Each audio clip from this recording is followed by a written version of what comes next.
افغانستان کی سرزمین ہو یا پاکستان کی سرزمین، کسی کے خلاف اسے استعمال نہیں ہونا چاہیے۔ کیا ہم یہ تردید کر سکتے ہیں کہ افغانستان میں جب 20 سال تک جنگ رہی تو پاکستان سے مجاہدین نہیں گئے؟ اور کیا اسٹیبلشمنٹ کی نگرانی میں نہیں گئے؟ کیا کرزئی صاحب نے یا اشرف غنی نے وہاں سے احتجاج کیا کہ پاکستان سے مداخلت ہو رہی ہے افغانستان کے اندر؟ کیا 20 سال کی اس جنگ میں ہم نے امریکہ کو اڈے نہیں دیے؟ ہم نے امریکہ کو فضائیں نہیں دیں؟ ان اڈوں اور فضاؤں سے گزر کر افغانستان پر حملے نہیں کیے گئے؟ وہاں کی طالبان حکومت نہیں پلٹی گئی؟ 20 سال تک بمباریاں ہوئی، کیا وہاں سے کوئی شکایت آئی کہ آپ کی سرزمین سے جہاز اڑ رہے ہیں، آپ کی فضائیں استعمال ہو رہی ہے، ہم پر بمباریاں ہو رہی ہیں؟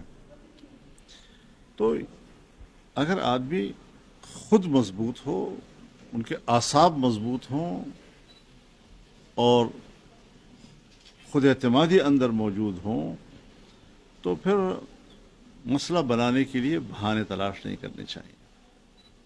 کیا آج تک اگر یہاں پر افغانی پکڑے گئے ہیں یا افغانی مارے گئے ہیں، کوئی افغانستان کے امارت اسلامیہ سے احتجاج آیا ہے کہ ہمارے لوگوں کو کیوں مارا ہے، یا ہمارے لوگوں کو کیوں گرفتار کیا گیا ہے، یا ان کے خلاف آپریشن کیوں کیا گیا ہے؟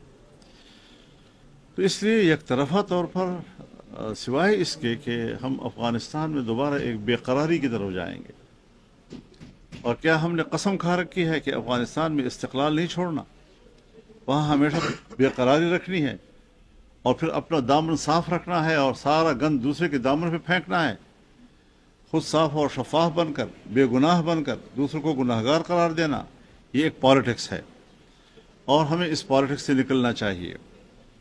بے قرار اور غیر مستحکم افغانستان پاکستان کے لیے کبھی بھی مفید ثابت نہیں ہو سکتا، اور افغانستان کے اور بھی پڑوسی ہیں، لیکن سب سے طویل ترین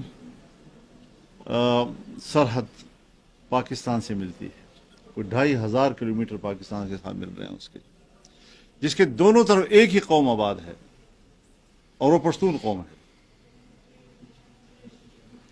تو کیا ان طریقوں سے ہم پشتون قوم کو ایک دوسرے سے الگ کر سکتے ہیں، ایک دوسرے کے خلاف محاذرہ کر سکتے ہیں، ایک دوسرے کے خلاف نفرتیں پیدا کر سکتے ہیں؟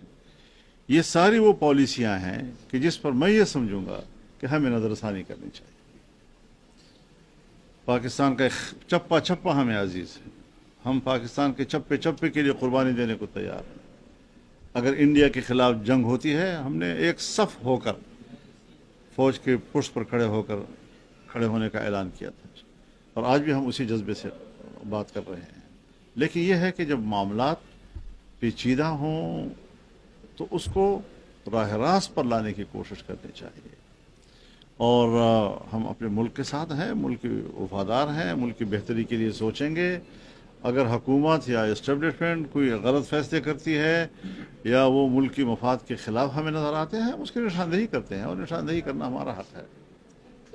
مولانا صاحب، یہاں پہ وزیر اعلیٰ کی تبدیلی کی خبریں چل رہی ہے، اگر ایسا ہوا تو کیا آپ کی جماعت خیبر پختونخوا اسمبلی میں اگر ان کو ضرورت پڑی